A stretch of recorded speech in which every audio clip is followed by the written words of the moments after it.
Guys आप सबके मन में ये बात तो आती होगी कि बीसीसीआई कितनी बड़ी क्रिकेट की बॉडी है। तो board of cricket council India करोड़ों और अरबों रुपए कमाने के बावजूद ये इंडिया को टैक्स देती है कि नहीं, और अगर नहीं देती है तो क्यों नहीं देती। और इसको लेकर पास्ट में भी बीसीसीआई से बहुत बार आर्गूमेंट हुई है टैक्स डिपार्टमेंट की। तो ये पूरी जानकारी पाने के लिए गाइस आपको वीडियो को एंड तक वॉच करना होगा। भारतीय क्रिकेट कंट्रोल बोर्ड यानी बीसीसीआई देश की सबसे अमीर स्पोर्ट्स बॉडी है। केवल आईपीएल क्रिकेट लीग से ही बीसीसीआई को अरबों रुपए की आमदनी होती है, फिर भी बीसीसीआई टैक्स अदा नहीं करती। तो बीसीसीआई को टैक्स के दायरे से बाहर क्यों रखा गया है?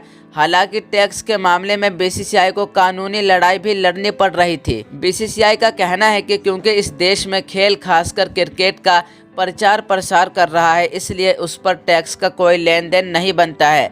बीसीसीआई को टैक्स डिपार्टमेंट के खिलाफ बड़ी जीत मिली है। इनकम टैक्स अपीलेट ट्रिब्यूनल यानी आईटीएटी ने बीसीसीआई की इस दलील को सही ठहराया है कि भले ही वो आईपीएल के जरिए कमाई कर रहा है, लेकिन इसका मकसद क्रिकेट को बढ़ावा देना है, इसलिए इस टूर्नामेंट से हुई आमदनी इनकम टैक्स छूट के दायरे में आती है। आईटीएटी ने बीसीसीआई के बहस को सही ठहराते हुए उसके पक्ष में फैसला सुनाया है। बता दें कि टैक्स डिपार्टमेंट ने 2016-17 में बीसीसीआई को नोटिस जारी किए थे।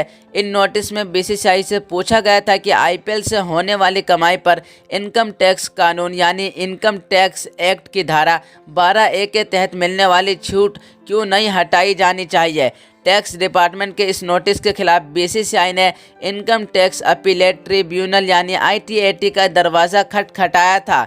इनकम टैक्स डिपार्टमेंट का कहना था कि आईपीएल में मनोरंजन जुड़ा है और मनोरंजन जुड़ी एक्टिविटीज़ बिजनेस के दायरे में आती है। इस पर बीसीसीआई का कहना था कि उसकी एक्टिविटीज़ पूरी तरह सामाजिक कल्याण से जुड़ी है। बोर्ड का असली मकसद क्रिकेट को बढ़ावा देना है और आईपीएल भी खेल को बढ़ावा देने का एक माध्यम है। आईपीएल से आने वाले पैसे को क्रिकेट के प्रमोशन पर खर्च किया जाता है। लंबे समय से इस मामले पर सुनवाई चल रही थी। अब तमाम दलीलों को अध्ययन करने के बाद आईटीएटी ने टैक्स डिपार्टमेंट की दलील को खारिज कर दिया और बीसीसीआई के बहस को सही ठहराया है।